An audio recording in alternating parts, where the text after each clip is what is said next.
প্রাথমিকভাবে অনুমান করা হচ্ছে। দমকলের দুটি ইঞ্জিন ইতিমধ্যে ঘটনাস্থলে পৌঁছে গিয়েছে, আগুন নিয়ন্ত্রণে আনার চেষ্টা চলছে এবং প্রয়োজনে আরো বেশি সংখ্যক ইঞ্জিন ঘটনাস্থলে কিছুক্ষণের মধ্যেই পৌঁছবে।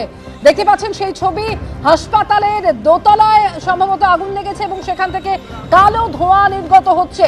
ঠিক কি কারণে আগুন এখনো পর্যন্ত স্পষ্টভাবে জানা না গেলেও আগুন নিয়ন্ত্রণে আনার চেষ্টা চলছে এবং ইতিমধ্যেই স্বাস্থ্যকর্মীরা যারা সেখানে ছিলেন এবং রোগীরা যারা ছিলেন তাদেরকে হাসপাতাল থেকে বের করে আনার প্রক্রিয়াও শুরু হয়েছে। আনন্দলোক হাসপাতালের দোতলায় আগুন। ময়ূক ঠাকুর চক্রবর্তী রয়েছে আমাদের সঙ্গে। ময়ূক, এখনো পর্যন্ত তোমার কাছে কি খবর? দেখা এখনো পর্যন্ত আগুন কিন্তু নিয়ন্ত্রণে আসেনি। দমকলের তরফ থেকে যেটা বলা হচ্ছে যে এটা সল্টলেকের করুণাময়ীর আনন্দলোক হাসপাতাল, তার ঠিক দোতলায় সেখানে আগুনের সূত্রপাত। এখনো পর্যন্ত দমকলের দুটো ইঞ্জিন এসছে, তবে আরো ইঞ্জিনের জন্য রিকুইজিশন দেওয়া হয়েছে এবং এই দোতলায় সেটা শর্ট সার্কিট থেকেই সম্ভবত আগুন লেগেছে। এবার আগুন নেভার পর পুরো বিষয়টা বা ধোঁয়া পুরোপুরি বন্ধ হয়ে যাওয়ার পর সেটা দমকল কর্মীরা দেখবেন যে আগুনের উৎস ঠিক কোন জায়গায়।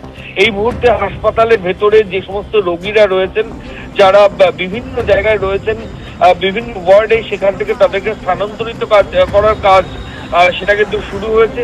অপারেশন থিয়েটার সংলগ্ন যে জায়গাগুলো রয়েছে সেখানে যে সমস্ত রোগীরা রয়েছেন তাদেরকেও সেখান থেকে অন্য জায়গায় সরিয়ে নিয়ে যাওয়া হচ্ছে।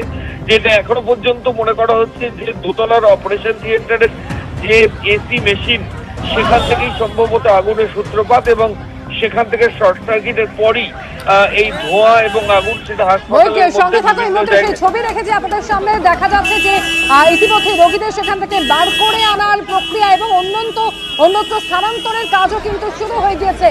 অর্থাৎ যে অংশে আগুন লেগেছে সম্ভবত দোতলায়, যেখানে অপারেশন থিয়েটার রয়েছে এবং সেখানে এসি থেকে আগুন লাগে বলে প্রাথমিকভাবে মনে করা হচ্ছে এবং শর্ট সার্কিট থেকে আগুন লেগে থাকতে পারে। যারা ছিলেন সেখানে দোতলায় শুধু নয়, অন্যত্র অর্থাৎ অন্য ফ্লোরগুলিতেও কিন্তু ধোঁয়া ছড়িয়ে পড়েছে।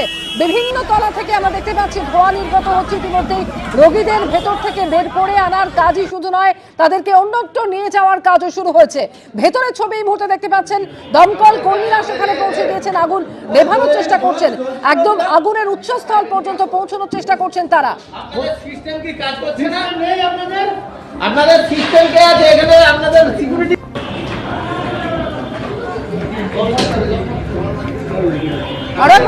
ময়ূক ঠাকুর চক্রবর্তী রয়েছেন আমাদের সঙ্গে। এবং যেটা তুমি বলছিলে সম্ভবত দোতলায় যে অপারেশন থিয়েটার রয়েছে এসি থেকেই সেই আগুন লাগে, কিন্তু রোগীরা যারা ছিলেন তারা প্রত্যেকেই সুরক্ষিত আছেন। তো কি খবর পাচ্ছ হাসপাতাল সূত্রে? দেখো, দমকল এবং পুলিশের তরফ থেকে সেটাই প্রথমে নিশ্চিত করার চেষ্টা করা হচ্ছে। আগুনের উৎস কোথা থেকে লাগলো সেটা তো ফরেনসিক এক্সপার্টরা আসবেন, তারা এসে নমুনা সংগ্রহ করবেন এবং তারপর পুরোটা স্পষ্ট হবে যে আগুন কোথা থেকে লেগেছে বা কোথা থেকে ছড়িয়েছে বা কোথায় শর্ট সার্কিট হয়েছিল। তবে এখনো পর্যন্ত প্রাথমিকভাবে যেটা দেখে মনে হচ্ছে যে এই আনন্দলোক হাসপাতালের দোতলায় যে অপারেশন থিয়েটার রয়েছে সেই অপারেশন থিয়েটার সংলগ্ন যে air condition machine, AC machine, সেখান থেকেই কিন্তু আগুনের সূত্রপাত এবং শর্ট সার্কিটের জেরে সেখান থেকে আগুন ছড়িয়েছে। এখন হাসপাতালের মধ্যে আগুন লাগলে একটা আতঙ্কের স্বাভাবিকভাবেই আসে। আমরির সেই দুঃস্বপ্ন কেউ ভুলিনি, যেখানে প্রায় 94 জন মারা গেছিলেন এবং সেক্ষেত্রে দেখা গেছিল যে ধোঁয়া একটা বড় ভূমিকা নেয় এবং ধোঁয়াতে অনেক মানুষ অসুস্থ হয়ে পড়ে।